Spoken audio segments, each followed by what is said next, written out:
Daf Yomi, Tractate Zevachim, page 32a.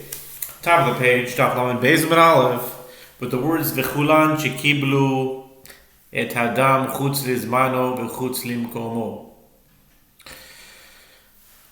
V'chulan shekiblu et hadam chutz lizmano v'chutz limkomo im yesh dam hanefesh yachzor hakasher v'yikabel. And with regard to all of them, in a case where they collected the blood with the intent to offer it beyond its designated time or outside its designated area, if there is blood of the soul that remains in the animal, the priest fit for temple service should again collect the blood and sprinkle it on the altar.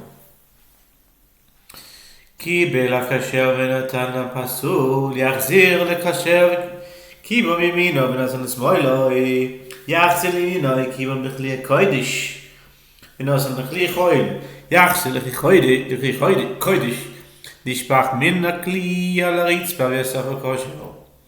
If the priest fit for temple service collected the blood in a vessel and gave the vessel to an unfit person, that person should return it to the fit priest. If the priest collected the blood in a vessel in his right hand and he moved it to his left hand, he should return it to his right hand. If the priest collected the blood in a sacred vessel and placed it in a non-sacred vessel, he should return the blood to a sacred vessel. If the blood spilled from a vessel onto the floor and he gathered it from the floor, it is valid. Nasnu al gabi hakevesh shelo keneged hayesod nasan sanitonin lemato lemalon vesanitonin lemalon lemata vesanitonin bifnim bachutz vesanitonin bachutz bifnim im yesh dam hanefesh yachzor. If an unfit person placed the blood upon the ramp or on the wall of the altar that is not opposite the base of the altar, or if he placed the blood that is to be placed below the red line, above the red line, or if he placed the blood that is to be placed above the red line, below the red line, or if he placed the blood that is to be placed inside the sanctuary, outside the sanctuary, or the blood that is to be placed outside the sanctuary, inside the sanctuary, then if there is blood of the soul that remains in the animal, the priest fit for temple service should again collect the blood and sprinkle it on the altar. And that's the Mishnah. Now the Gemara. Sok the Gemara. Shachatu. The Gemara says, the Gemara infers from the use of the past tense in the Mishnah with regard to all those who are unfit for temple service who slaughtered, and after the fact, yes, the slaughter is valid. But ab initio, meaning to begin with, no, those who are unfit may not slaughter an offering. And the Gemara raises a contradiction. Shachat Shchita mazal kesheiro, shashchita kesheiro mazalim, u'enashmo adibadreim, afilu kol shikadoshim, eineino elav mekohanim. The Gemara raises a contradiction from what was taught in the halachic midrash of Torat Kohanim. The verse states with regard to a burnt offering, and he shall slaughter the bull before the Lord, Leviticus 1:5. The fact that the verse does not stipulate that a priest must slaughter the offering teaches that slaughter is valid if performed by a non-priest, as stated in the Mishnah, as the sacrificial rite of slaughter is valid when performed by non-priests, by women, by Canaanite slaves, and by ritually impure individuals, and even with regard to offerings of the most sacred order. Or perhaps the term, and he shall slaughter, in the verse is referring only to slaughter by priests.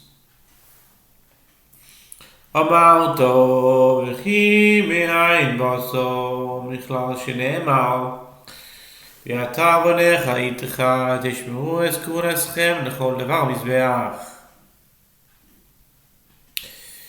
You shall say, it's actually in my Bar Mitzvah Parsha. Yeah. Parsha's Koyach. Numbers 18:7.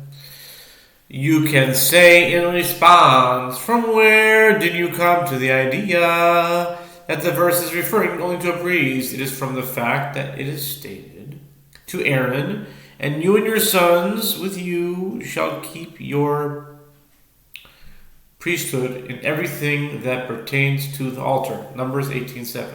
I said before, it's Parshas Korach, the end of Parshas Korach. Okay.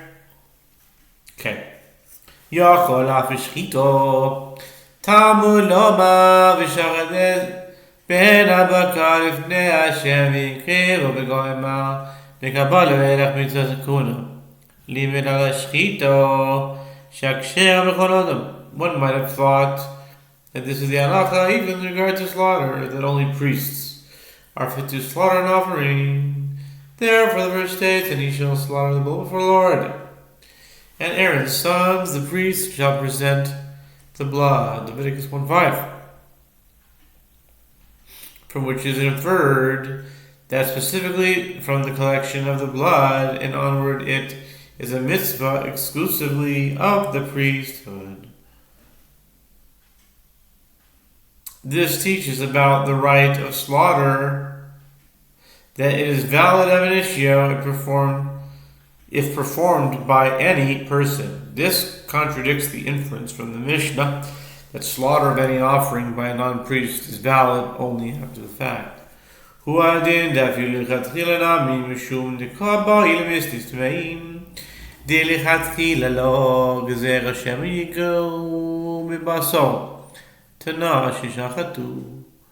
The Gemara answers the same is true, that even have an issue as well. I mean, even the Chatchila as well, it is permitted for those unfit for temple service to slaughter an offering. But because the Mishnah wants to teach with regard to the ritually impure that they may not slaughter an offering, l'chatchila, meaning to begin with, due to a rabbinic decree, lest they touch the flesh and render it ritually impure. Therefore, the Mishnah taught this halacha with the expression with past tense, who's slaughtered, meaning it's b'diavad, it's after the fact. It's not the ideal way to do it. The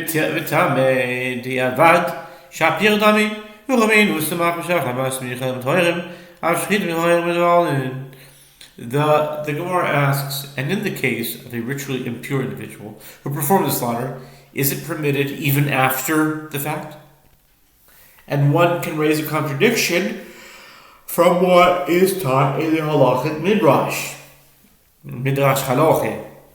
The Torah states two consecutive directives, and he shall place his hand upon the head of the burnt offering, and he shall slaughter the bull before the Lord.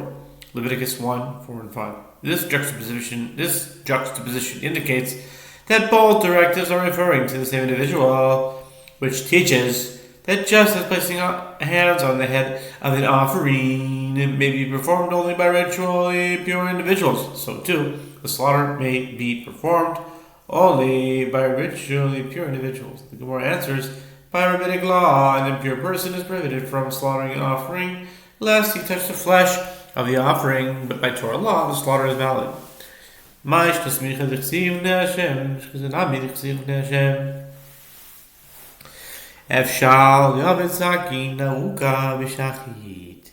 The Gemara asks, what is different about placing hands that it can be performed only by those who are ritually pure, even by Torah law? It is that it is written before the Lord, which is referring to the temple courtyard, and an impure person may not enter the temple courtyard. With regard to slaughter as well, isn't it written before the Lord, Leviticus 1:5? How can a ritually impure person enter the temple courtyard to slaughter an offering? The Gemara answers, it is possible. In a case where he fashions a long knife, stands outside the temple courtyard, and slaughters the offering that is inside the courtyard. Smichanami,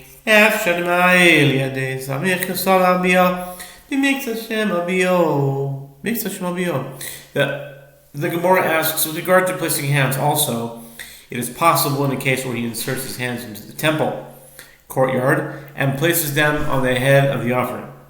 The Gemara answers, the Tana holds that a partial entry in which only part of the body enters the temple courtyard is called entry. Therefore, an impure individual may not insert even part of his body, such as his hands, into the temple courtyard. Ma shchitas shchita b'toiren asmicha b'toiren ma ishna shchita d'chsiv b'nei Hashem. Rav Chizda taught the Braita in the opposite manner, and he shall place his hand upon the head of the burnt offering, and he shall slaughter the bull. Leviticus 1, chapter 1, verse 4 and 5. Teaches that just as slaughter may be performed only by ritually pure individuals, so too placing hands may be performed only by ritually pure individuals. The Gemara asks, what is different about slaughter that it may be performed only by those who are ritually pure? It is that it is written with regard to it before the Lord, which refers to the temple courtyard, and a ritually impure person may not enter the temple courtyard.